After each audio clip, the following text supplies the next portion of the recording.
The last broadcast from Dead Air Radio. The rain hammered against the windshield of Ellie's beat-up sedan as she drove down the desolate highway. The storm had come out of nowhere, turning the already eerie night into a suffocating blanket of darkness. The radio crackled with static, and Ellie sighed, twisting the dial in search of something, anything, to keep her company on this lonely stretch of road. "Come on," she muttered, her voice barely audible over the pounding rain. "There's got to be something out here." Her fingers froze as the static suddenly cleared, replaced by a low, melodic hum. A voice, deep and gravelly, filled the car. "Good evening, listeners. You're tuned to Dead Air Radio, the voice of the forgotten. Tonight, we have a special broadcast, a story just for you." Ellie frowned. The voice was oddly soothing, yet there was something beneath it, a tension, a warning. She glanced at the radio display. The frequency read 106.6 FM, but she didn't remember ever hearing of a station called Dead Air Radio. "Once upon a time," the voice continued, "there was a young woman driving alone on a stormy night. Much like you, dear listener." Ellie's breath hitched. She shook her head, chalking it up to coincidence. The rain, the darkness, the isolation, it was playing tricks on her mind.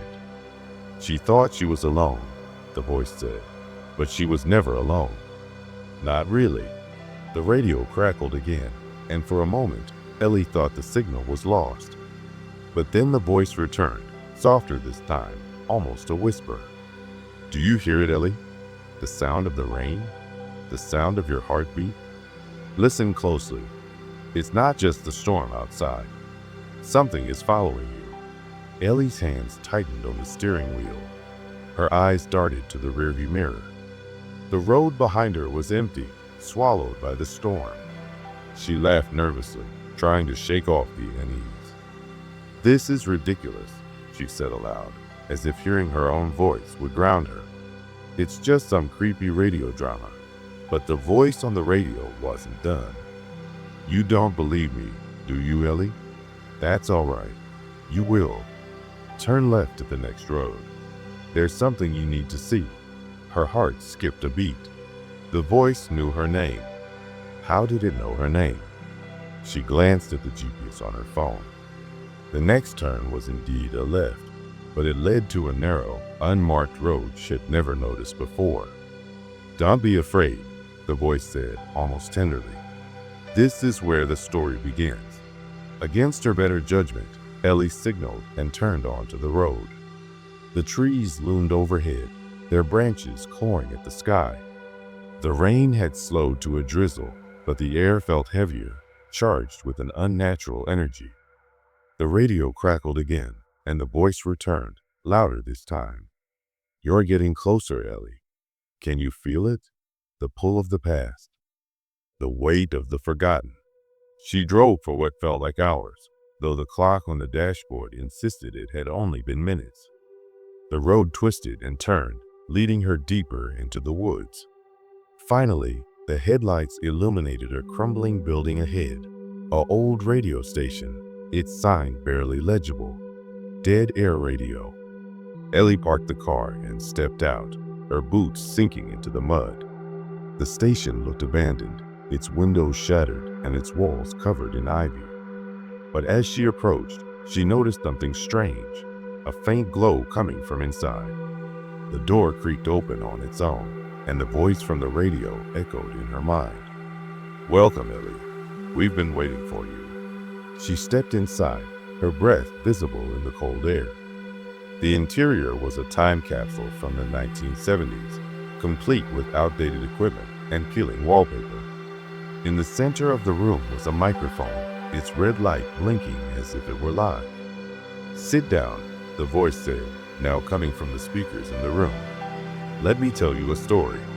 Ellie hesitated but found herself drawn to the microphone.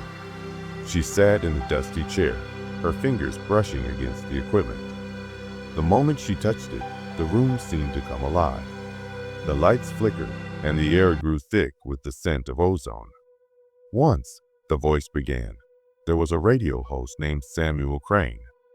He was the voice of Dead Air Radio, a station that played music and stories for the lonely souls of the night. But Samuel had a secret. He wasn't just a host, he was a collector. Ellie's pulse quickened. She tried to stand, but an invisible force held her in place.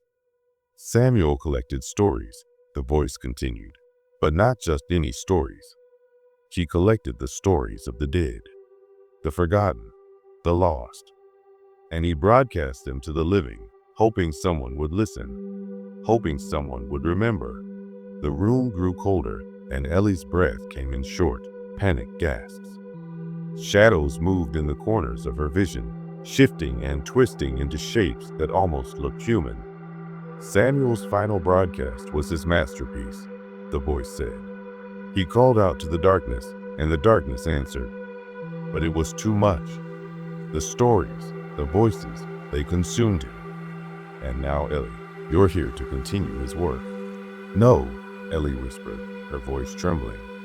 I don't want this. Let me go. The voice chuckled, a sound that sent chills down her spine. It's too late, Ellie. You're part of the story now. And the story must be told. The microphone in front of her crackled to life, and Ellie felt her lips move against her will. Words spilled out of her, stories she'd never heard, voices she'd never known. The room filled with the sound of whispers, growing louder and louder until they drowned out everything else. Outside, the storm raged on, but inside the station, time stood still. Ellie's voice joined the chorus of the forgotten, her story added to the collection. And somewhere in the static of a forgotten frequency, Dead Air Radio continued its broadcast. The ending. Days later, a group of teenagers exploring the woods stumbled upon the abandoned radio station. They found Ellie's car parked outside, covered in leaves and mud. Inside, the equipment was rusted and broken, the microphone covered in dust. But as they turned to leave, the radio crackled to life. A voice, soft and haunting, filled the room. Good evening, listeners. You're attuned to Dead Air Radio, the voice of the forgotten. Tonight, we have a special broadcast, a story just for you. The teenagers froze, their hearts pounding as the voice began to speak. Once upon a time, there was a group of friends who found an old radio station in the woods. They thought it was abandoned. They were wrong. The lights flickered and the doors slammed shut behind them.